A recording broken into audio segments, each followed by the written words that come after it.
dans un monde qui est mouvant et houleux, comme vous dites, est-ce que vous pensez que la RSE, parce que c'est quand même le sujet du débat, là, va être un vecteur de progrès en matière une lame de fond en matière sociétale et environnementale? J'ai presque envie de vous dire que la RSE sera... Alors, dans RSE, ça veut dire quoi, déjà? On passe notre temps, finalement, à utiliser des mots qu'on ne comprend pas. Alors, c'est pour ça que Laure est là, d'ailleurs, c'est bien parce qu'elle rappelle le sens des mots, on y reviendra tout à l'heure. Donc, sociétal et environnemental. Ne soyons d'ailleurs pas complètement aveuglés par le mot environnemental. On a bien le sociétal et l'environnemental. La réalité, c'est que dans la reconstruction qu'on évoquait juste auparavant, eh bien, les questions d'ordre sociétal et environnemental seront cruciales dans ce plan de reconstruction, seront obligatoires. Donc à votre question qui est est-ce que c'est un élément nécessaire, c'est pas un élément nécessaire, c'est un élément obligatoire. Parce que appréhender les considérations sociétales et environnementales, c'est un élément d'attractivité obligatoire pour une société avec un grand S, encore une fois, vous avez compris, une nation concrètement, mais aussi une société avec un petit s. Donc pour nous, il n'y a pas de débat. Il n'y a pas de débat parce que c'est la seule manière, parce que ça veut dire quoi sociétal? Ça veut dire quoi? Là aussi, qu'est-ce que ça veut dire? Là aussi, responsabilité sociétale et environnementale. D'ailleurs, on l'appelle sociale et environnementale, ça dépend qui en parle. Là, c'est un concept qui, depuis 20 ans, et d'ailleurs a été longtemps un concept un peu creux dans lequel, en fait, on mettait un peu tout ce qu'on voulait. Mais la réalité de la responsabilité sociétale et environnementale, elle interroge notre capacité, en réalité, à proposer un modèle de société dans lequel les gens se sentent bien. Et c'est qui les gens pour une société? Bien, c'est le consommateur. Déjà, parce que vous êtes des boîtes et vous servez en fait des clients. Donc déjà, il faut comprendre que l'empreinte sociétale et environnementale devient un sujet d'arbitrage dans l'acte de consommation. Alors, dans la consommation, vous savez, il faut deux choses. Il faut le désir et il faut avoir l'argent nécessaire pour transformer ce désir en acte en consommation réelle. Bon, je ne vais pas commenter l'inflation, pouvoir d'achat sur la solvabilité en fait de la demande finale, mais par contre, je vais adresser la question du désir. Aujourd'hui, répondre, en tout cas, ou assumer une empreinte, qu'elle soit sociétale ou environnementale dégradée, sera un sujet de désaffection pour le consommateur final. Nous sommes des entreprises. Nous ne sommes pas des êtres ni moraux ni immoraux. Nous sommes des êtres amoraux par construction, nous sommes des coquilles, et la moralité en fait de nos structures, c'est nous qui la donnons. Tout ça pour vous dire que si on n'appréhende pas le fait que l'empreinte sociétale et environnementale qu'on affiche devient un élément nécessaire pour continuer à faire du business, premièrement, voire même un élément différenciant. C'est-à-dire qu'un élément en fait, qui suscite le désir, qui l'exacerbe, eh bien concrètement, on sera à côté. Donc véritablement, pour la société, pour appréhender la révolution du C, du consommateur, répondre à ces questions en fait, d'ordre sociétal et environnemental, c'est déjà un acte nécessaire pour protéger sa top line. Et moi, je suis les chiffres, donc sa top line, à savoir son chiffre d'affaires. C'est un élément extrêmement important. Et si je peux me permettre juste de rebondir, ce que je trouve aussi intéressant de souligner, c'est que pour qu'il y ait responsabilité sociétale des entreprises, ça part d'abord d'une responsabilité individuelle. Et que si on veut réussir à penser la société et l'environnement, il faut déjà être capable de se remettre en question, déjà à l'échelle individuelle, puis collective, évidemment. Donc c'est pour ça que j'ai accentué aussi sur ça, c'est qu'il faut d'abord savoir mettre en question, se poser les bonnes, et donc se remettre en question sur notre façon de penser, de s'organiser. Si on réinterroge même pas le modèle, il se passera rien. Donc ce que je trouvais intéressant quand même de souligner, c'est que pour qu'il y ait responsabilité sociétale des entreprises, il faut d'abord qu'il y ait réflexion, remise en question à l'échelle individuelle et collective d'un secteur, d'un service, etc. Sinon, et parfois voilà, on confond un peu, on est déjà à se précipiter sur la responsabilité sociétale des entreprises sans s'être donné à voir soi. Donc si on s'interroge pas soi, on peut pas rencontrer les autres. D'où la notion d'esprit critique, nécessaire en fait à la notion de reconstruction. L'esprit critique, c'est quoi? C'est dire qu'est-ce que j'ai bien fait, qu'est-ce que j'ai mal fait, voilà. Dans un monde qui a changé. Qu'attention, il y a quand même un élément important dans ce monde-là qui est, et ça c'est vraiment un biais négatif dans nos sociétés, qui est celui en fait du jugement de valeur. C'est-à-dire que parce que je dis reconstruction, ça sous-entendrait que le modèle qu'on avait conçu à l'époque était mauvais. C'est faux. Le modèle qu'on avait conçu était adapté à un monde qui a simplement changé. Et donc il faut faire attention quand on porte en fait la notion de reconstruction de modèle, de nécessité d'appréhender les questions sociétales et environnementales, c'est juste parce que nous avons changé. Le modèle d'avant, il ne faut pas en fait... Parce que sinon, naturellement, si vous portez un jugement de valeur, vous avez les pour, vous avez les contre, c'est terminé. Donc la notion d'esprit critique, hein, d'innovation, de volonté en fait de reconstruire, encore une fois, c'est des soft skills, tout ça. Vous pourrez dire c'est du vent, c'est pas vrai. C'est pas vrai. Cette notion-là, si elle vous anime au quotidien, en tant aussi que chef d'entreprise, eh bien d'ailleurs il faut presque, pour un chef d'entreprise, là je continue, mais pour un chef d'entreprise, il faut considérer que voilà, ces questions en fait d'ordre sociétal et environnemental, il ne faut pas attendre que la réglementation nous les impose. C'est aussi ça l'idée.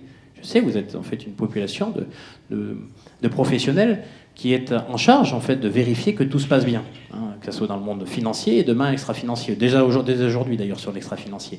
Mais il ne faut pas attendre de la réglementation qu'elle soit en fait la source de l'implémentation de la responsabilité sociétale et environnementale de l'entreprise. C'est être à côté de la plaque. La réglementation, c'est bien, mais c'est pas ça le sujet. C'est pour continuer à faire du business, il faut être en capacité d'appréhender ces questions. C'est le premier point. Deuxième point, alors je ne reviendrai pas pendant le temps des questions, hein, puisqu'on a préservé un peu de temps pour pouvoir en fait, vous donner la parole et puis ensuite répondre à vos questions sur ces sujets-là. Maintenant, elle est aussi nécessaire, cette responsabilité sociétale et environnementale, pour répondre à la transformation de qui ? De vos collaborateurs aussi. Dire qu'on parle d'attractivité de l'entreprise vis-à-vis en fait, de ses clients, donc préserver la top line, mais une entreprise, c'est quoi ? C'est avoir en fait les moyens de réaliser sa mission.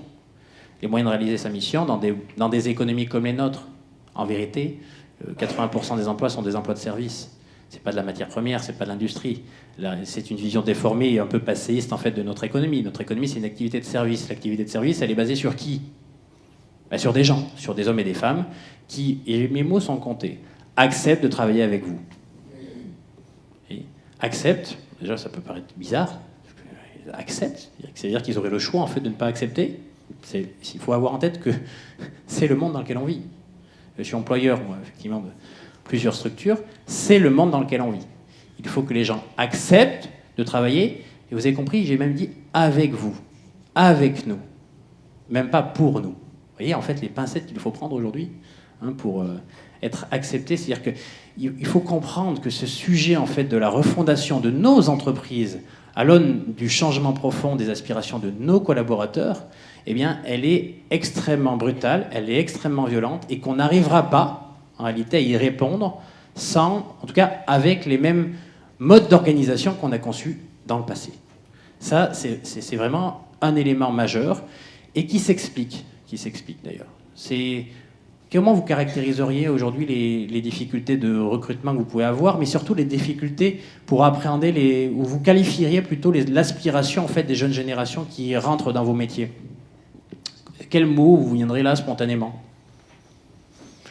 Chiant ? C'est désarçonnant. Autre chose ? Oui ? Moi, je trouve que les nouvelles générations, elles cherchent pas la formation en ligne de confort, elles cherchent des mentors. Des mentors, ok. Oui. Ok. D'autres choses ? Elles cherchent quoi aussi dans votre entreprise ? Souvent à être reconnu. À être connu, à être reconnu. Mais de toute façon, tout ce qui tourne autour de la notion de proximité et d'existence en tant qu'individu quand même. Hein, quand on dit responsabilité sociétale et environnementale, dans le sociétal, il y a l'individu en tant que tel. Et est-ce que ça vous surprend finalement que ce besoin de reconnaissance explose au final dans les générations qui sont déjà arrivées d'ailleurs, hein, c'est pas tout nouveau quand même, hein, donc ça a déjà commencé. En fait, on récolte toujours ce qu'on sait, mais c'est logique. Les gens que vous intégrez aujourd'hui ne vivent pas ou n'ont pas été éduqués de la même manière que ses prédécesseurs ou que leurs prédécesseurs. Il faut quand même l'avoir en tête. Nous vivons dans une des origines quand même de notre transformation profonde en termes économiques et sociétales, c'est que nous vivons un fait majeur d'un point de vue démographique, et c'est vrai en France et partout ailleurs dans le monde, aux États-Unis, au Japon, en Allemagne, en Espagne, en Italie, partout, au Royaume-Uni. Eh bien, nous vivons en fait le vieillissement de nos populations, qui se traduit évidemment par l'allongement de l'espérance de vie, mais aussi par le fait qu'on fait moins d'enfants dans chaque ménage par rapport au passé. Ce fait-là, c'est pas anecdotique. Pourquoi ? Parce que quand vous aviez, en fait, dans des familles, 3 à 4 enfants, eh bien, l'enfant, qui est 3 ou 4, malheureusement, l'amour des parents n'est pas plus élevé aujourd'hui qu'hier. Hein. En tout cas, je n'irai pas sur ce champ-là, c'est pas mon domaine d'expertise. Mais il n'empêche que le temps n'est pas extensible. Et donc, quand vous avez grandi dans des familles à 3 ou 4 mômes, eh bien, naturellement, en fait, le temps que vous avez à disposition, la reconnaissance qu'on vous donne, le temps qu'on vous offre, est forcément beaucoup moins élevé que lorsque vous êtes tout seul dans votre famille. Ce fait démographique-là explique aussi pourquoi le besoin de reconnaissance est plus élevé aujourd'hui dans les gens qui rentrent sur le marché de l'emploi. Parce que tout simplement, qu'est-ce qu'on parlait, enfin, comment on qualifiait la famille, comment on qualifiait l'enfant dans les années 90. D'ailleurs, c'est marrant, c'est à ce moment-là où on en a parlé en ces termes. On parlait de quoi? D'enfant roi. D'enfant roi. Eh bien, en fait, l'enfant qui grandit finit par avoir 20 ans. Alors maintenant, 25 ans, 26 ans, 27 ans, on repousse l'âge à partir duquel, en fait, l'enfant devient adulte, mais au-delà du fait d'être adulte, devient travailleur, cherche un emploi, rentre sur le marché de l'emploi. Eh bien, imaginez que l'enfant qui est échoyé pendant 20 à 25 ans puisse rentrer dans le monde du travail sans réclamer de la reconnaissance, c'est ne pas comprendre qu'en fait, il n'y a pas une distance où on change de casquette. Jusqu'à maintenant, j'étais reconnu, connu, important, au centre d'eux.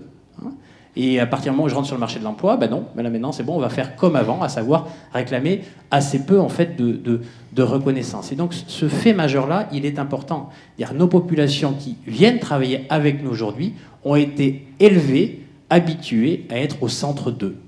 Il y a deux manières de réagir par rapport à ça. C'est pour ça que je parle de responsabilité sociétale et environnementale. Il y a deux manières de faire. Soit vous dites, et vous avez raison, je le partage, c'est chiant, et vous le refusez, mais j'ai bien peur qu'on finisse tout seul. À terme, hein. Le flux remplace le stock. Hein. Donc aujourd'hui, c'est ceux qui rentrent, mais plus ils vont rentrer, plus les autres vont sortir, et voilà, on va finir tout seul. Or, nous faisons des business, nous avons besoin de mains pour valoriser en fait les concepts, les notions, les expertises que vous défendez. Et donc la réalité, c'est que soit on le refuse, soit en réalité on comprend que ces populations-là vont réclamer un mode d'organisation foncièrement différent de ceux qu'on a conçus jusqu'à maintenant. Tout simplement parce qu'encore une fois, dans sociétal, en réalité, il y a des individus qui ont leurs qualités et leurs défauts. Et c'est ce changement profond-là qui exprime l'importance de la responsabilité sociétale et environnementale pour l'entreprise dans son mode d'organisation. Donc responsabilité sociétale, comment je donne et j'offre de la reconnaissance à ma société. Ma société, c'est la somme d'individus qui travaillent avec moi. Même les mots ont un sens, avec moi et pas pour moi. Comment, en fait, j'assume une forme d'empreinte environnementale qui va me permettre d'offrir le sens réclamé par ces nouveaux collaborateurs qui ont été habitués à être au centre d'eux et en plus d'être alimentés par tout un tas de concepts. Donc c'est vraiment un élément majeur, c'est-à-dire que non, la responsabilité sociétale et environnementale n'est pas nécessaire. Elle est obligatoire. Elle est obligatoire parce que sinon, on n'aura pas de gens pour rendre le service qu'on veut rendre et on n'aura personne pour les acheter. Alors pour rebondir, merci. C'est vrai qu'appeler les rois responsabilité et humilité, c'est pas forcément évident. Hein. Travailler son esprit critique, mettre de l'eau dans son vin, c'est pas facile. Tu as parlé de sens également. Donc effectivement, comment on va motiver. Il y a aussi cette notion de reconnaissance et de motiver. On verra que d'ailleurs mot et motiver, c'est pas anodin, ça part des mots et de ce qu'on va en faire pour pouvoir les engager. Je vais juste revenir sur la notion de sens et du changement évidemment vécu et faire le lien avec la responsabilité individuelle et sociétale. On voit qu'on est dans un environnement où on pourrait parler d'une culture du présent pressé. On voit bien compressé d'ailleurs, on se sent aussi à l'étroit dans tout ça, qui est plus dur que durable. En tout cas, qui l'a été. On parle aujourd'hui de durabilité, mais qui a été assez dur et qui a engendré, on pourrait dire, deux choses fondamentales. Une crainte de l'avenir. Je pense qu'on la palpe, une crainte de l'avenir, de ce qu'il en sera pour les générations à venir, de la profession, des évolutions, comment on travaillera, est-ce qu'on se verra, etc. Ça pose beaucoup de questions. Crainte de l'avenir qui a été à un moment donné assez illustrée par un mot qu'on utilise un peu moins, la crainte de se faire, vous savez, ubériser. Ce qui sous-tendrait qu'on verrait son secteur d'activité être remis en question par l'avènement du numérique dans notre structure. Donc d'un côté, voilà, culture du présent pressé qui engendre un avenir, voilà, crainte vis-à-vis de l'avenir. Donc on va se poser la question de la responsabilité et aussi une nostalgie du passé. Et on est tous très nostalgiques, ça cartonne, tout ce qui tourne autour des années 60, nostalgie du passé, le fameux « c'était mieux avant ». Ou en tout cas, il y aurait eu peut-être plus de sens, peut-être face à l'indécence, il y aurait eu plus de sens auparavant. On parle de durable aujourd'hui, comme s'il y avait du durable. Voilà, on est dans un environnement, on parle de qualité de vie. Il faut qu'elle soit bonne, il faut faire attention à notre impact carbone, il faut faire attention à différentes choses, à notre empreinte éthique, toutes ces problématiques-là. On est venu en train d'ailleurs pour l'empreinte carbone quand même. Oui, voilà, on est en plein dedans. Donc on est vraiment dans cet environnement et on pourrait le dire ainsi, on est dans un monde qui court le plus en plus sensé, le plus sain, le plus humain. Donc sens, humain, esprit critique, c'est dans l'air du temps, en fait, de manière générale. Donc c'est pour ça que l'appel à responsabilité est propre aux crises rencontrées. Et plus vous rencontrez des crises, plus vous êtes appelé à la responsabilité de vos actes pour pouvoir évidemment y prendre part, et puis à la responsabilité de votre impact sur cet environnement prenant. Donc on est appelé finalement sur la barre de l'autorité. Qu'est-ce qui va pouvoir nous permettre d'investir et de faire œuvre de responsabilité? Pour la responsabilité sociétale des entreprises, j'ai parlé un petit peu de responsabilité individuelle, ça part forcément de soi, évidemment. Il y a un concept en philosophie qui est assez intéressant, qui date de 1979, le principe responsabilité de Hans Jonas, je ne sais pas si vous connaissez, qui est déjà un précurseur de ces réflexions, et qui pense la responsabilité non pas sous le sens juridique d'une responsabilité de ses actes, qui peut avoir un côté un peu infantilisant. Alors quand on est roi, on n'aime pas ça justement, mais le côté, voilà, faut répondre de ses actes. Il pense une responsabilité qui est plutôt morale, on pourrait dire même métaphysique, qui ne relève pas que de la vertu, d'un comportement vertueux, non, qui relève même d'un principe. Et le principe en latin, ça vient de principium, et ça renvoie au commencement, au commandement. C'est quelque chose qui vous oblige en fait, presque de fait. C'est pas tu peux, donc tu dois, c'est tu dois, donc tu peux. C'est ce qu'il appelle un principe de responsabilité, finalement, pour les générations à venir. Ce qui est une façon de se déplacer de soi, c'est pas répondre de ses actes, c'est une responsabilité qui est en préoccupation de la génération à venir. C'est ce qui faisait le caractère inédit de la réflexion de ce philosophe, qui était déjà précurseur de ce que nous mettons aujourd'hui sur le devant de la scène. Pensons à ceux d'après. Peut-être que le monde était mieux avant, mais on a quand même un vrai souci de l'après. Le monde d'après. Donc c'est cette responsabilité, et ça peut être intéressant à l'échelle aussi collective, de se déplacer d'une responsabilité de ses propres actes, qui nous renvoie que sur soi, pour penser une responsabilité qui rencontre vraiment ce qu'on va faire en vue des générations à venir. On se déplace pour dessiner un monde attractif, et aussi qui fasse sens dans un environnement criant et qui en a besoin. Et juste, ça me renvoie aussi à un autre concept que je trouve assez intéressant. Je ne sais pas si vous connaissez Heidegger, philosophe qui a beaucoup travaillé notamment sur la crise, et il a une distinction que je trouve assez intéressante en ce qu'il appelle habiter et loger. Et en fait, on se rend compte que toute la problématique de sens vient questionner notre façon d'habiter le monde, d'habiter une structure, d'habiter un environnement. Et l'habiter, la distinction, si le logement relève d'un toit, habiter relève de toi, de ta façon d'être au monde. L'habitat, c'est l'ancrage, le sol. Qu'est-ce qu'on partage? L'enracinement. Qu'est-ce que l'on a en commun? Et ça sous-tend une forme de lucidité, d'être au monde, de responsabilité. Et donc, on peut loger un endroit sans l'investir, habiter un lieu, c'est finalement y être en conscience. Et cette notion, elle est fondamentale, et notamment y être en conscience du fait que l'on va y passer, que l'on fait que passer, et c'est là qu'on a cette préoccupation évidemment des générations à venir, c'est la conscience d'être au monde et de ne faire qu'y passer, et je pense que c'est des choses qu'il faut parfois se remémorer si on veut vraiment penser la responsabilité sociétale des entreprises bien au-delà de notre nombril. Encore faut-il le pouvoir. C'est extrêmement intéressant parce que la notion d'habitat telle qu'elle a été présentée, ça me passionne véritablement parce que quand Laura évoque le fait qu'en fait habiter c'est faire plus que c'est vraiment s'investir au final en fait dans un lieu. La réalité, c'est que le monde, et c'est une des raisons pour laquelle en fait nous sommes à la veille en fait d'une reconstruction plus fondamentale, c'est que qu'est-ce qu'a généré finalement l'extrême concentration de nos activités toujours aux mêmes endroits? Eh bien l'éloignement. L'éloignement, à savoir, vous savez, c'est des choses assez basiques. Les prix d'immobilier montent, ça pousse en fait les gens à aller de plus en plus loin pour habiter, pour le coup. Et le corollaire de ça, c'est quoi? C'est qu'en fait, quand vous habitez loin, et c'est intéressant parce que tout à l'heure je datais du début des années 70, notre modèle, c'est la réalité. Le début de l'augmentation de la distance et du temps entre le lieu de résidence principal et le travail, c'est le milieu des années 70.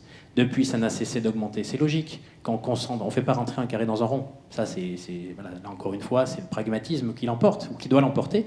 Eh bien, cette mais on distance... fait rentrer un rond dans un carré, quand même. Une question de valeur. Mais voilà, mais du coup, cette distance-là, elle amène à quoi? Elle amène à perdre 1 heure, 2 heures, 3 heures dans les transports quotidiens. Et là, on touche du doigt, au final, la raison pour laquelle, en fait, il faut reconsidérer la notion de société. Donc, dans la responsabilité sociétale, il y a offrir aux collaborateurs, que ce soit en fait la société avec un grand S ou la société avec un petit s, la possibilité finalement de vivre là où il habite. Or, quand vous perdez 3 heures par jour, et c'est intéressant parce qu'en fait vous touchez du doigt une problématique qui est totale. Quand vous passez 3 heures de votre temps en fait dans une bagnole, déjà, empreinte environnementale, c'est comment? c'est pas top, hein, parce que comme on fait pas rentrer un carré dans un rond, vous êtes un peu nombreux à le faire, et naturellement, ça génère des embouteillages. Voilà, donc c'est vraiment une conséquence évidente. Mais pas que. Qu'est-ce que ça génère 3 heures dans sa bagnole par jour? Voilà, du stress, surtout en bagnole. C'est marrant, c'est vraiment le lieu où... une perte de temps et ça tend. Voilà, et c'est ça, ça tend, exactement, bravo. Donc effectivement, de la fatigue, mais quoi d'autre encore plus pour habiter? Quelle est une des caractéristiques du modèle français historique? Qu'est-ce qui est très vivace chez nous? Toujours, encore, jusqu'à maintenant. Mais il commence à souffrir. L'associatif. L'investissement associatif, c'est un élément, c'est un trépied. Il y a les entreprises, il y a l'État et il y a les associations qui pèsent lourd chez nous. Il se passe quoi, en fait, quand vous passez 3 heures par jour? Vous avez envie de quoi quand vous passez 3 heures par jour dans votre bagnole? Vous avez envie de rentrer et de vous reposer. Et vous n'allez pas repartir pour gérer en fait du bénévolat ou faire du bénévolat dans de l'associatif. Vous comprenez? C'est qu'en fait, vous avez, par construction, privé, parce que nous n'avons pas été responsables socialement ou sociétalement, privé de la possibilité des gens qui vivent et qui travaillent, finalement, d'habiter leur habitat. Et donc, vous transformez naturellement ces zones en zones dortoirs, zones mortes par construction, parce que pour qu'elles vivent, il faut qu'on ait le temps en fait de s'y investir, autrement que pour simplement travailler. Comprenez pourquoi? C'est tout simple, ça les gens n'en veulent plus. C'est mort. Quel que soit le milieu social. C'est ça qui est intéressant. Quel que soit le milieu social. On pourrait dire que les gens les moins fortunés sont ceux qui souffrent le plus parce que ce sont les plus lointains. Même pas. Aujourd'hui, les cadres dirigeants dans les grandes zones métropolitaines, sur Paris, vous avez 60% des gens qui déclarent en fait vouloir en partir. Parce que qu'est-ce que le luxe si ce n'est l'espace que vous avez à disposition? Et même avec des moyens aujourd'hui, eh bien, soit vous vous éloignez, donc vous perdez votre temps et votre capacité à habiter autre chose que pour dormir finalement dans votre lieu, soit même lorsque vous décidez en fait d'y rester, de garder une forme de proximité vis-à-vis de votre lieu de travail, eh bien la réalité c'est que le vrai luxe c'est l'espace et il n'y en a plus parce qu'on ne fait pas rentrer un carré dans un rond. Ce qui fait qu'aujourd'hui, quelles que soient les classes sociales, les gens réclament autre chose. C'est pas grave, il faut juste comprendre que ce modèle a fonctionné pendant longtemps et qu'aujourd'hui, on a aussi, en fait, ce devoir, cette responsabilité sociétale et environnementale en tant que société, encore une fois, donc ça c'est nos politiques, organisation territoriale, mieux répartir l'activité sur l'ensemble du territoire pour éviter finalement ces dommages collatéraux liés à l'extrême concentration qu'on a poussé jusqu'à son extrême, pour le coup. Voilà, et une meilleure responsabilité aussi de nos entreprises quant à sa capacité à intégrer ce besoin d'habiter, là où de vivre au final, là où les gens aussi habitent. Et donc ça fait partie, c'est un des éléments en termes de responsabilité sociétale qu'il faut considérer et qu'on ne pointe pas suffisamment du doigt. Alors si je rebondis sur ce que tu viens de dire, l'espace, ça n'est pas que des mètres carrés. Au risque de tourner rond aussi dans cet environnement, l'espace c'est plus fort que ça.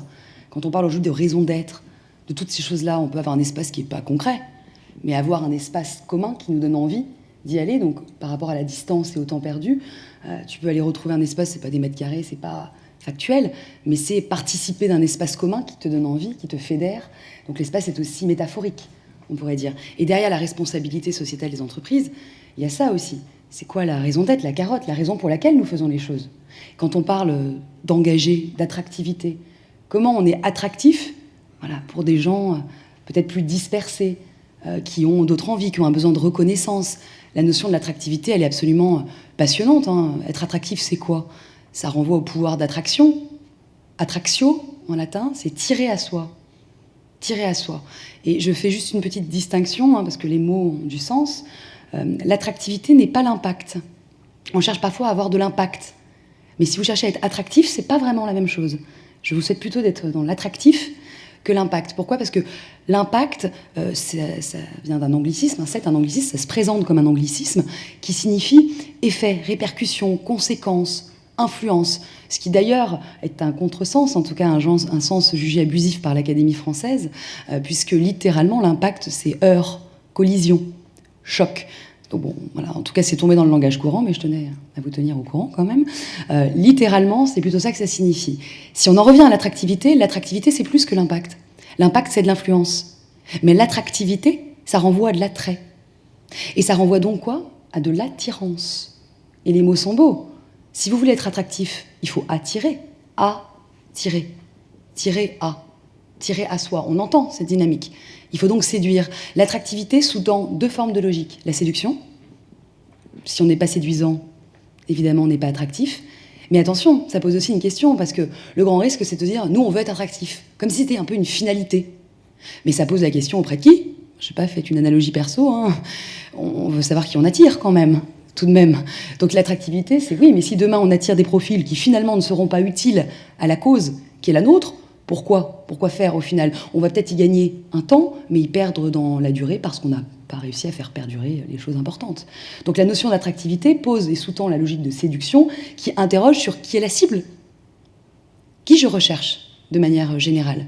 Et aussi une logique de compétitivité. Si on cherche à être attractif, c'est en raison de cet environnement. C'est parce que les gens peuvent aller ailleurs, parce qu'il y a d'autres choses attirantes, attrayantes.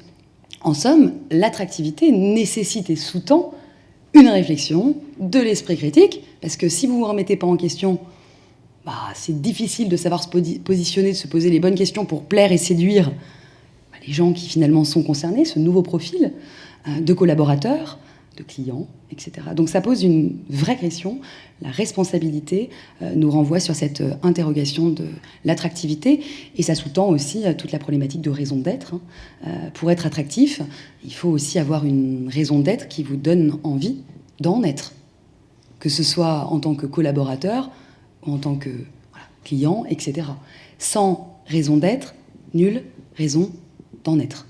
Logique. Et j'ajouterais même nulle raison d'y venir. Concrètement. Et c'est vrai qu'on peut le ramener à l'échelle individuelle. Moi, je trouve ça toujours intéressant de ramener à l'échelle individuelle pour bien comprendre l'image. Si je me lève le matin et que j'ai aucune raison d'être, j'ai peu de raison d'en être. On est d'accord. Et vous avez peu de raison d'y venir. Si je prends un café à côté, je risque pas d'être très attractive, on va dire. Et à l'échelle, à l'échelle d'un service, à l'échelle d'une structure, à l'échelle d'un collectif, si on n'a pas de raison d'être, il n'y a pas de raison d'en être, ou peu, et il y a peu de raison d'y venir. Donc c'est vraiment un combo gagnant, et là ce qui est plutôt sûr, c'est que pour avoir une bonne raison d'être, il vaut mieux être un être de raison. On retombe sur ses pattes. Mais voilà, il faut travailler collectivement à s'interroger, qu'est-ce qui vraiment est un liant, qu'est-ce qui nous rend attractifs pour vraiment l'être. Voilà. Dernière question. On a une question. Il y avait une dernière, je crois, sur le... On a une question, mais pas de micro. Si ? Non, si. Alors, ça y est. Normalement, ça se met en marche. Ah, parfait. Voilà. On a une profession qui doit se mettre en mouvement pour appréhender toutes les problématiques de la RSE, les missions RSE. Et en face, on a également des soucis d'attractivité, justement, c'est le sujet, et de fidélisation des collaborateurs. Alors, comment on fait ? Alors, on a déjà en fait posé les jalons. Tout à l'heure, tu évoquais la difficulté qu'on a à se projeter dans le monde d'après. Bien, moi, je vais inverser les choses, dire que pour se reconstruire, pour être attractif, pour appréhender en fait correctement les dimensions sociétales et environnementales adossées au mot responsabilité, on ne peut pas faire l'économie d'avoir une idée ou de porter une vision sur le monde d'après. C'est la première chose, parce qu'en gros, pour rester attractif, pour mettre une profession en mouvement, il faut qu'elle ait un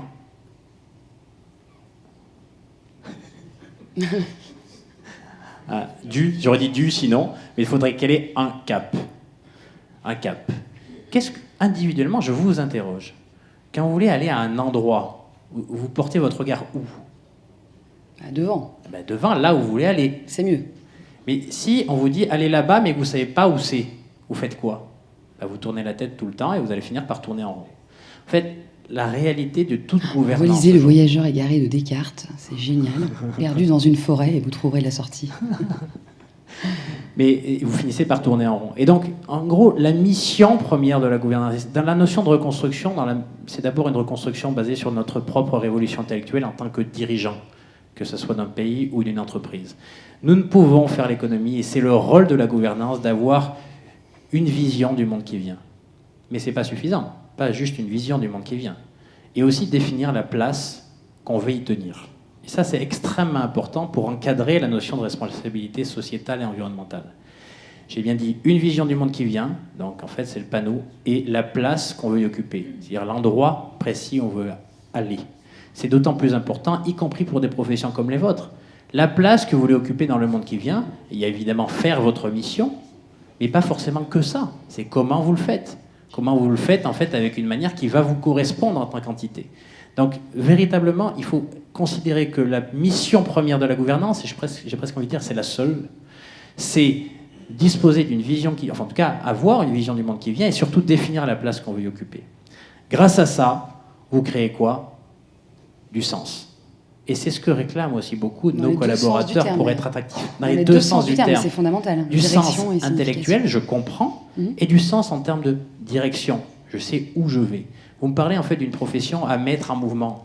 Mais pour mettre en mouvement, il faut savoir, il faut connaître, il faut avoir défini, et il faut aussi avoir fait adhérer à la place qu'on veut occuper dans le monde qui vient. C'est vrai dans votre profession, c'est vrai pour tout le monde. La base de la reconstruction, elle doit être là-dessus. Et je vais même plus loin. Eh bien, dans le processus de recrutement de l'entreprise que vous dirigez, c'est-à-dire que vous-même, vous devez en fait définir dans ce monde-là la place que vous voulez occuper en tant qu'entreprise. Eh bien, la première chose que vous allez chercher dans un recrutement, c'est quoi?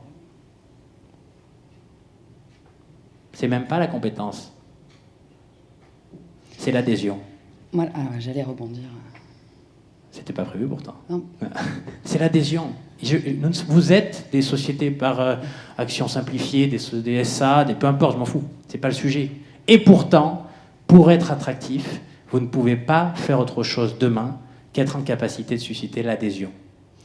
Comme une association d'ailleurs. Donc ce mot est extrêmement important.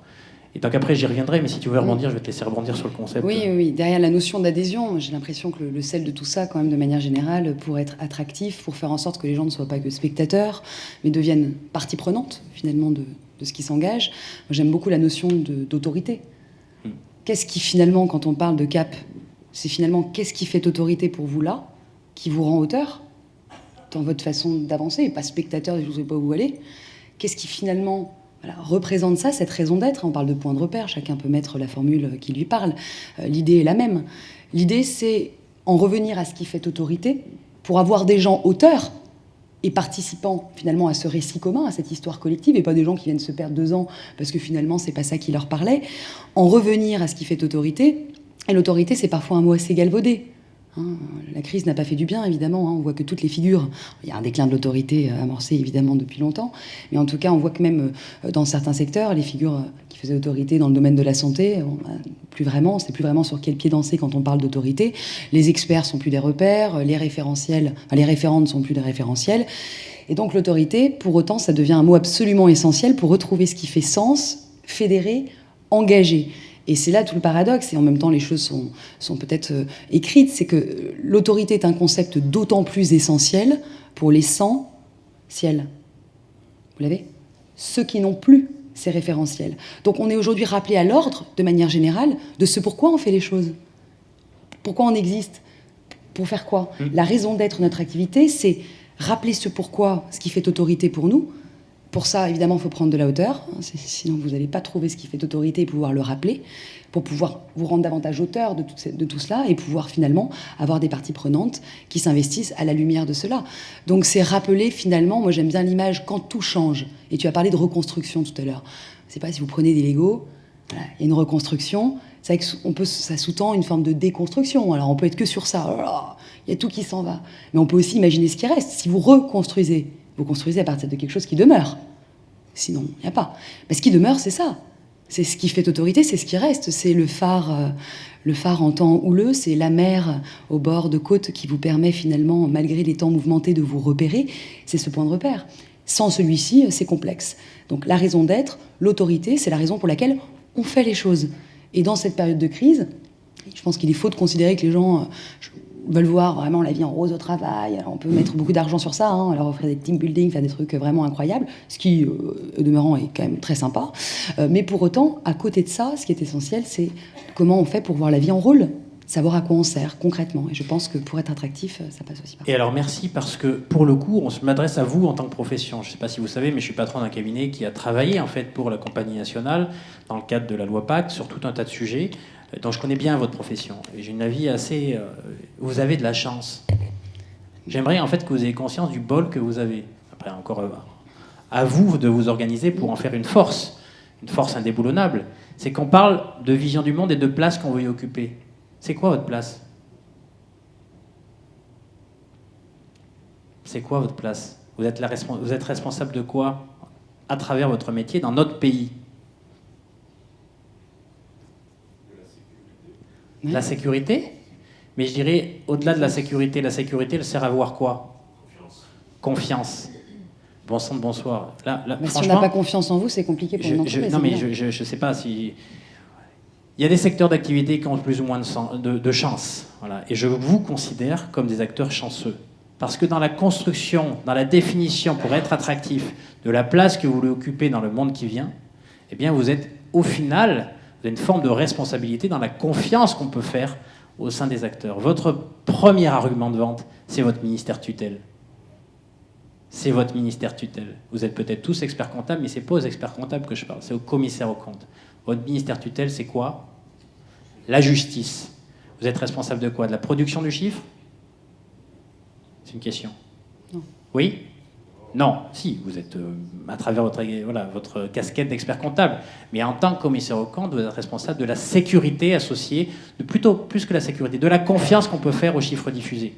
Vous êtes des sentinelles. Vous êtes des tiers de confiance indispensables à travers le chiffre, aujourd'hui financier, ça commence à être extra-financier, et demain extra-financier. Sur quoi nos sociétés peuvent se reconstruire? Bah, l'extra-financier, c'est ça, c'est la confiance. On est au-delà de... Oui, mais même sur le chiffre, hein. Ouais. Même le financier. Si vous, moi je suis économiste, vous prenez les chiffres diffusés par la Chine, et on n'y attribue pas tout à fait le même crédit. Non, la sécurité financière, il n'y a que là-dessus qu'on peut bâtir quelque chose de réaliste. Parce que si le chiffre traduit en fait une réalité déformée, eh bien, tout à l'heure j'évoquais l'axiome et le système en mathématiques, mais si la base est fausse, ou erronée, ou déformée, tout est faux. Et tout peut s'écrouler. Donc, à un moment où le pays, où notre pays et l'ensemble des pays doivent se reconstruire, on a besoin, on ne peut le faire que sur la base de la confiance. Vous êtes des tiers de confiance. Donc, tout à l'heure, on parlait il faut avoir une vision du monde qui vient. À mon sens, c'est plutôt un monde qui s'appuie sur du petit connecté. Ça, pour vous êtes des acteurs en fait, qui est en capacité justement d'accompagner. Donc, le petit connecté, c'est un peu plus complexe que la grosse boîte que vous suivez.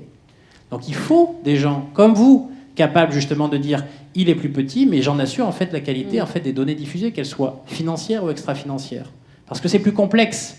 Pas plus compliqué, mais le petit connecté est plus complexe qu'une entreprise monolithique, point, verticale et simple. Et donc on a besoin encore plus d'un tiers de confiance qui nous assure que tout se passe bien, que ce soit dans le financier ou l'extra-financier.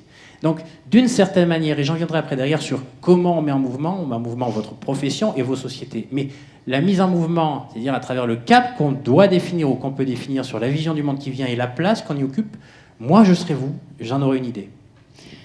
Alors juste pour rebondir Oui. sur ce que tu viens de dire sur la transparence du chiffre Après on vous donne la parole, c'est promis. et la justesse, Oui. plus que même la justice, mais la transparence et la justesse, ça me paraît quand même assez fondamental parce que en somme, ce que tu dis, c'est que le langage du chiffre doit être transparent, représenté Transparent et fidèle. juste. Et ça me renvoie vraiment à quelque chose de fort, que ce soit le langage du chiffre ou le langage des mots, en fait, de manière générale. Si vous voulez engager les gens, il faut avoir le souci de ce que l'on donne à voir. Et ma petite phrase leitmotiv qui m'accompagne, c'est nul engagement là où le langage ment. Que ce soit celui du chiffre ou celui du mot. Parce que si on dit venez chez nous, vous allez voir, il y a une bienveillance incroyable, on a une profession qui est dans la cohésion et que vous arrivez et qu'il n'y a rien, on sait très bien combien les mots peuvent devenir des mots, MAUX, et ça peut être très dommage et dommageable pour la profession. Donc pour engager, c'est assez fondamental d'en revenir à quelque chose que l'on peut maîtriser, c'est notre langage et la fiabilité de celui-ci, que ce soit les chiffres ou les mots, d'avoir une cohérence entre ce que l'on fait, ce que l'on avance, ce que l'on dit, ce que l'on pense, parce que sans cohérence, ça crée de la cohérence. Et bravo. Je la laisse diffuser parce que parfois c'est. Non, Mais au-delà de ça et au-delà de la cohérence, j'irais jusqu'à oser dire qu'il faut aussi, pour entraîner, être attractif, créer de l'adhésion, il faut être fier à un moment donné. La notion de fierté de votre mission, de la place que vous l'occupez, de la nécessité au sens premier du terme en fait de vos missions, eh bien c'est quelque chose de beau dont vous pouvez être fier. Et sur cette base-là, vous avez une partie de l'équation. Parce qu'il y en a une deuxième. C'est déjà beau. Non, je disais que c'est intéressant que tu dis ça parce que fier, se fier, fier, il y a un truc Confiance. quand même. J'adore les mots, mais il y a quelque chose. On peut les faire vivre comme ça. Il y a une deuxième partie quand même. Et je ne peux pas en fait finir ce propos sans en parler. Parce que vous avez compris qu'à travers cela, on peut fixer un cap, donner du sens. Et c'est quand même une condition nécessaire au fait que les gens viennent chez vous pour réaliser vos missions. Mais ce n'est pas suffisant. Il ne faut pas confondre après derrière, une fois que vous avez fait cela, autorité et autoritarisme. Ah oui. La difficulté aujourd'hui qu'on éprouve vis-à-vis de nos collaborateurs, c'est qu'en réalité, ils ne veulent pas la totale liberté, mais ils veulent un espace de liberté. Et c'est pour ça que c'est d'autant plus important d'avoir bien au préalable défini la vision, la place qu'on voulait occuper en fait, dans le monde qui vient, définir un cap, définir du sens, parce que ça, c'est la responsabilité de la gouvernance. Si vos collaborateurs ne sont pas d'accord avec ça, il faut les faire partir. Parce qu'il est impossible de générer une entreprise collective, une initiative collective, qui ne tend pas dans le même sens. Ça, c'est le premier point. Mais attention, une fois que vous avez défini ça, il faut aussi accepter que le corollaire de ça, donc pour le coup, vous êtes intransigeant sur le fait, on adhère, c'est là où on va, oui, non. Si c'est non, il faut partir, c'est pas grave, on peut avoir des chemins qui sont différents. Mais une fois que vous avez fait ça, il faut aussi être conscient que pour que les gens soient responsables, le cœur de la conférence, responsabilité sociétale et environnementale, pour qu'ils se sentent responsables, il faut qu'ils se sentent écoutés, il faut qu'ils disposent d'un espace de liberté. Et c'est là la clé. Il y a deux choses. Le point final, c'est le rôle de la gouvernance. Mais le chemin qu'on emprunte pour aller vers ce point, eh bien, il faut accepter de laisser une liberté en fait, à vos collaborateurs pour le dessiner, pour le choisir. Oui, vous pouvez être sûr qu'il faut mieux passer à droite pour y aller. Mais si eux ont décidé qu'à gauche c'était mieux, il faut prendre la gauche, même si on met un peu plus de temps. Parce que sinon, si vous allez plus vite, si vous allez trop vite, concrètement, eh bien vous allez aller en situation, et ça c'est visuel, j'aimerais que vous ayez cette image, vous positionnerez comme le chef d'entreprise au-dessus qui doit tirer tout le monde. Vous n'aurez pas assez d'énergie. Vous en aurez de moins en moins. Nous vivons dans un monde plus complexe que par le passé, plus incertain. Ce qui va nous manquer, c'est l'énergie pour y arriver. Si vous êtes en situation où il faut tirer tout le monde, c'est mort. Donc cette notion de chemin, de liberté du chemin, à savoir on va vous laisser l'opportunité en fait, de prendre à gauche plutôt qu'à droite, même si je pense qu'il vaudrait mieux prendre à droite. Donc vous pouvez les informer, les former pour les convaincre, mais s'ils ne sont pas convaincus, acceptez de prendre à gauche. Enfin, n'y voyez aucun message politique, surtout en ce moment. Mais c'est extrêmement important parce que là, vous êtes dans la situation où vous n'êtes pas en situation de tirer tout le monde. Vous êtes là, en fait, pour les accompagner pour qu'eux-mêmes marchent vers le point que vous avez collectivement défini et auquel tout le monde adhère. Et donc, c'est difficile. Donc, il faut être autoritaire dans la définition de la place que vous occupez dans le monde qui vient parce qu'elle ne vous appartient pas, à vous. Mais il faut aussi être libertaire dans le chemin qu'on va employer pour y aller. Et c'est possible. Et vous allez me dire, oui, mais c'est possible que dans des emplois qualifiés. C'est faux. Je n'ai pas dit qu'il fallait laisser une totale liberté. Mais il faut que chacun de vos collaborateurs ait un espace de choix qui lui permette de se saisir en fait, de l'outil collectif et qui, au lieu de dire eux, quand ils parlent du patron ou de l'entreprise, disent nous. Voilà comment être à droite plutôt que gauche. Tout à l'heure, j'avais envie de le dire, je ne pouvais pas. Tu veux rebondir du coup Non, c'est bon, j'avais une question depuis tout à l'heure. Alors on va peut-être passer... On va peut-être laisser la parole. Ah, il n'y a pas de micro. Ah. Il arrive.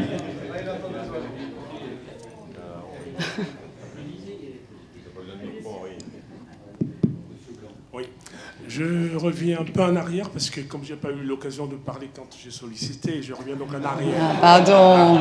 Il a raison, il ne faut pas générer de frustration. Oui, donc allez-y. Oui, tout à l'heure, vous avez situé autour des années 70 le début des problèmes.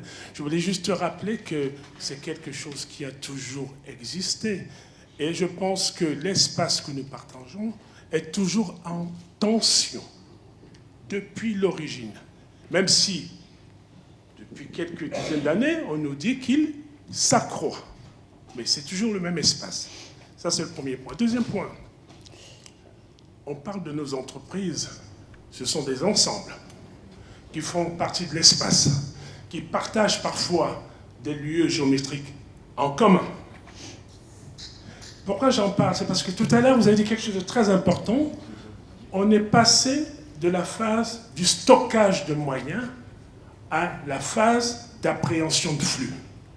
Ça, c'est très intéressant. On a toujours dit il faut stocker des moyens de production pour que, le moment venu, on puisse produire en quantité voulue, aux conditions voulues par le marché. Eh bien, ces quantités ne sont plus là ou sont en mouvement en permanence. Alors, comment arriver à définir un ensemble qui va constituer des moyens de production, alors que ces moyens sont, entre guillemets, comme dans l'espace, se déplacent sans contrainte autre que les leurs. Voilà le véritable problème que je soumets. Et je pense que ramener à nos organisations, c'est ça qui cause problème. Comment s'adapter? Voilà. Merci. En 3 heures. Alors sur l'espace. Moi, j'aurais juste après sur Vas-y, l'espace. vas-y. Non, on commence. Mais... D'accord, t'es sûr hein? Vas-y. Ils vont dire que je suis un goujat là, si je te laisse pas répondre. Vas-y. Bon, j'y vais quand même. Je suis un goujat, j'assume. Sur la notion d'espace, je comprends ce que vous dites, évidemment, c'est pas nouveau. Ce que je dis, c'est que d'avoir oublié d'intégrer le critère géographique de la bonne distribution de l'activité sur l'ensemble du territoire était dangereux, était peut-être adapté à une époque, mais était dangereux à terme, parce qu'elle a créé d'une certaine manière des ghettos là où l'activité se trouve, et donc forcément où tout le monde a migré, versus là où il n'y a plus rien, parce qu'il n'y a plus rien de nouveau. Bon, mais oui. C'était à l'époque le bonheur absolu, puisqu'on nous vendait du just in time, en disant Oui. Alors, il ne faut plus posséder, il faut juste être capable ça de c'est sur le stock versus flux, c'était pour répondre d'abord en fait à la notion d'espace. Donc, et ce que j'évoque là, moi simplement, j'évoque le fait qu'on ne peut pas perdre du temps ou faire perdre du temps au-delà du raisonnable aux personnes sans qu'elles-mêmes disent stop. Et donc on arrive à un moment où elles sont en train de dire stop, il faut comprendre pourquoi et répondre à cela avec tout un tas de choses qui sont faciles à implémenter, mais j'ai pas le temps d'en parler. C'est le premier point. Stock versus flux, c'est pas un sujet pour moi. C'est pas un sujet. Dans le sens où nous sommes des activités de service. C'est quoi les moyens de production ? C'est les compétences, c'est les outils informatiques, mutualisés, petits connectés. La base de la connexion, elle est aussi connexion, pour éviter l'isolement. Elle est à travers en fait, les infrastructures mises à disposition. Ça, on sait faire, donc il n'y a pas le sujet. Et quand vous évoquez la notion de flux versus stock dans une économie de service, ce qui est censé en fait bouger, c'est les gens. C'est faux. Les gens, en fait, ne sont pas mobiles. Ils le sont à la marge. Mais la réalité, c'est qu'ils préféreraient en fait pouvoir pas rester immobile. Le mouvement, c'est très très bien. Mais donc, en soi, c'est pas un souci, en fait. Il n'y a pas eu de changement par rapport à ça. Les aspirations des gens restent grosso modo les mêmes. C'est s'installer dans un lieu pour y vivre. Et dans la notion de vie, il y a y vivre à travers son travail, mais aussi y vivre à travers tout ce qu'on peut faire d'autre que son travail. Et ça résonne avec l'équilibre vie professionnelle et vie personnelle. Donc, je ne suis pas très inquiet là-dessus. Vous évoquez une problématique, en fait, essentiellement industrielle. Mais nous ne sommes malheureusement, alors on pourrait débattre du sujet, en fait, aujourd'hui, pas véritablement des économies dites industrielles. Et alors, juste pour rebondir sur l'espace. Je laisse quand même. Après. Non, allez-y. Ce que je veux aussi parler par rapport à ce que dit mon confrère, c'est que dans nos professions, vous avez une problématique de méthodologie à mettre en œuvre. Et cette méthodologie, elle se construit. Et elle nécessite un certain temps. À partir de là, dès lors qu'on arrive aujourd'hui, et vous avez 2 affiches autour de vous, où effectivement on a des problèmes de conservation ou même d'attractivité, la difficulté dans ces cas-là, c'est que si on a une mobilité de l'individu, on n'arrive plus, dans notre cadre, de pouvoir les intégrer dans nos méthodes. Et quand Henri parlait de productivité et de construction de moyens de productivité, ça ne se fait pas en 2 minutes. Et nous sommes des prestataires de services avec effectivement des méthodes. Vous avez parlé de notre ministère, vous avez parlé, peut-être pas parlé du régulateur, mais nous sommes dans une organisation très stricte. Et dans ces cas-là, ça devient compliqué. Et on est des chefs d'entreprise d'une certaine génération, et on essaie de s'adapter, mais c'est pas toujours très facile. Mais vous adapterez pas, il ne faut pas renier ces méthodes, elles sont nécessaires, et si vous voulez rester des tiers de confiance, et d'ailleurs il faut s'appuyer sur ces méthodes, les consolider, y intégrer des dimensions extra-financières, en fait continuer à vous former, progresser dans cet état d'esprit-là. Mais l'attractivité, et j'y reviens, elle dépasse la mission qui est la vôtre. Elle est une projection, c'est quel rôle je tiens dans cette société-là, à quoi ça sert, c'est le premier point, et puis il y a tout le reste. Tout le reste, c'est ce que vous pouvez, vous, en tant qu'entrepreneur, offrir à vos collaborateurs qui ne pourront pas trouver ailleurs. De l'espace, une forme de souplesse. Et il y a tout un tas de choses. L'entreprise, encore une fois, il y a son objet social, mais il y a la manière en fait, dont elle s'organise pour le remplir. Et donc, il y a beaucoup de leviers que vous pouvez utiliser pour rester attractif sans avoir en fait, à corrompre vos méthodes ou à les déformer. Donc, c'est-à-dire qu'il faut s'appuyer sur vos éléments, sur votre capacité en fait, à donner du sens, mais aussi sur ce que vous, individuellement, en tant qu'entreprise, offrez à vos collaborateurs qui ne trouveront pas ailleurs, et ce n'est pas que du pognon qu'ils souhaitent. Et je vais plus loin. Si vous arrivez à bien valoriser tous les autres éléments de l'attractivité qui font l'équilibre entre la vie professionnelle et personnelle, la souplesse du temps de travail, qui ne veut pas dire faire n'importe quoi, n'importe où, etc., etc., une forme d'état d'esprit, de liberté, d'espace de liberté que vous offrez, que les autres pourront ne pas retrouver, eh bien, je vais oser en fait le dire, vous les paierez même moins cher. Ils seront prêts à rester pour moins cher. Mais ça veut dire qu'il faut travailler tous ces éléments d'attractivité, sans se réinterroger sur votre cœur. C'est votre cœur de métier, les méthodes. Il faut rester des gens qui sont des gens rigoureux, qui s'appuient sur des méthodes robustes et en sans cesse progression au regard des contraintes et de votre ministère tutelle et du régulateur. Mais soyez pas, ce que je veux dire, c'est que soyez pas désarmés par rapport à ça. Votre métier, c'est votre métier. Soyez fiers de votre métier. Mais par contre, il y a tout un tas d'à côté qu'en tant qu'entrepreneur, et là pas commissaire, en tant qu'entrepreneur, vous pouvez leur offrir. Au moment où tu dis qu'il s'appuie sur quelque chose de robuste, moi j'ai le mien qui allait tomber. Effectivement, tu as parlé de pognon, moi j'aime bien parler d'argent, et comme les mots sont magnifiques, effectivement derrière l'argent il y a argent, et je pense que les gens ont envie de savoir aussi à quoi ils participent à ce niveau-là, qui est important, et avoir le sentiment qu'on participe à quelque chose qui a du sens. Juste un clin d'œil à l'espace qui a été fait tout à l'heure, je pense qu'il y a quand même une donnée nouvelle, fondamentale, précieuse, qui n'a pas pu être pensée à l'époque, et qui me réjouit sur le fait de me dire que l'histoire, que la philosophie n'est pas que de l'histoire de la philosophie, ce qui sous-tendrait à penser que le changement a déjà été bien pensé. Et du coup, ça nous dispenserait d'avoir à dépenser des réflexions pour nous interroger sur cet environnement nouveau. Il y a quand même le monde virtuel. Ça, c'est un espace inédit, incroyable. Le transhumanisme, les big data, le cloud, toutes ces choses-là sont venues impacter nos façons de vivre, nos façons d'être, notre rapport au monde, au temps, à l'espace. Prenez votre voiture, voilà, on n'ouvre plus une carte, on se rend compte que notre façon de vivre, d'être, d'évoluer, il y a des choses passionnantes sur ça, donc ça c'est un espace absolument inédit, qui interroge et qui pose des questions absolument nouvelles. Et pour rebondir, moi j'y vois surtout une révolution d'outils, plus qu'un changement qui va influer sur ce que nous sommes, mais c'est une révolution d'outils à disposition extraordinaire. Parce que pour la première fois de l'histoire, eh bien, vous voyez, la notion de petit connecté. Eh bien, qu'est-ce qui faisait que cette vision-là ne pouvait pas être implémentée et qu'à juste titre, pendant très longtemps, il fallait grossir pour être puissant. La seule manière de pouvoir adresser des questions globales, c'était grossir par construction. Parce que le petit, le corollaire du petit, c'était qu'il était isolé. Et c'est là où, pour le coup, il y a deux manières de voir le monde. Cette révolution technique et technologique, pour la première fois de l'histoire, elle fait tomber la notion d'isolement physique associée, voire même intellectuel, associée à la petite taille. Et donc cette notion de connexion, et je l'aurais dit, c'est ça l'enjeu majeur, c'est comment on ne fait pas le choix du local d'un côté et du global de l'autre, et comment on arrive à réconcilier en fait le local et le global, dans une même société avec un grand S, et dans une même société avec un petit s. Et ça c'est possible. Et même des entités comme vos organisations, compagnie régionale, compagnie nationale, d'une certaine manière, vous êtes déjà organisés presque intellectuellement, entre, alors pas tous, mais entre des petites entreprises, et n'y voyez aucun jugement de valeur de ma part, hein, parce que, à mon sens, c'est ce qui va fonctionner, mise en commun avec, en fait, d'autres, c'est-à-dire connecté avec d'autres. Vous pouvez même aller encore plus loin, parce que c'est probablement les modalités qui vous permettront de rester rigoureux dans vos méthodes, dans votre qualité, en fait, dans la qualité de vos missions et dans le fait que vous allez conforter votre statut de tiers de confiance, tout en restant attractif, parce qu'en étant petit, eh bien, à vous de savoir le mobiliser. Vous pouvez justement mettre en avant la valeur peut-être la plus fondamentale dans la notion de reconstruction, qui est celle de la proximité. Proximité, on revient à la notion d'espace. Proximité, c'est proche. Il est plus facile d'être connu et reconnu dans un espace de proximité que dans un grand espace qui, par construction, devient anonyme.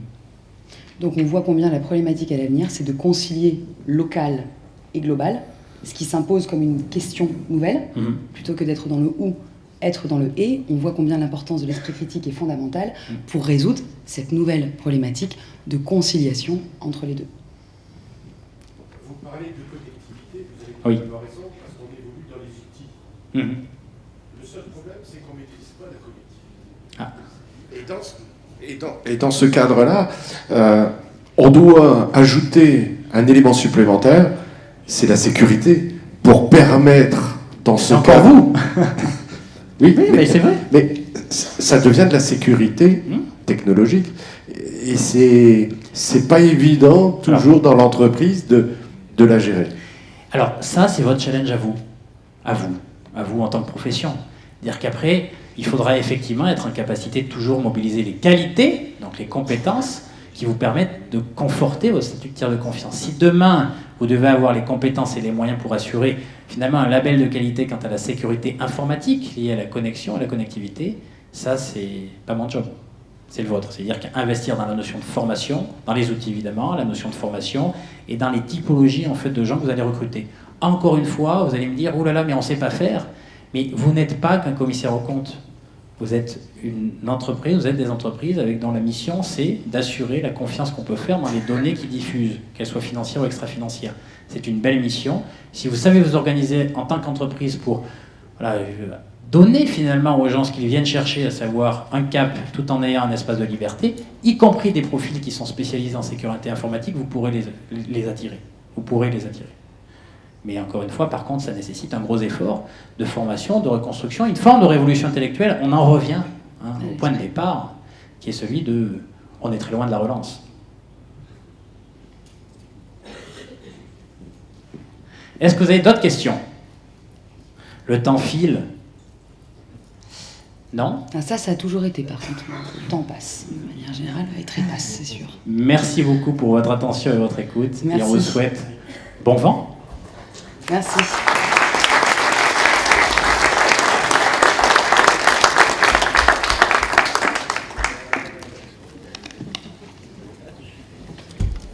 Merci. Merci beaucoup Laura et Pierre. C'est très intéressant d'avoir cette vision, cette approche de la RSE, tant d'un point de vue économique que d'un point de vue philosophique. Merci beaucoup pour votre maîtrise des mots, c'était vraiment très très intéressant. Bravo. Merci. Bravo à vous deux. On se retrouve dans la salle juste à côté, comme hier, pour le déjeuner. Et puis après, je vous inviterai à rejoindre les salles pour les ateliers cet après-midi. Bon appétit, merci beaucoup.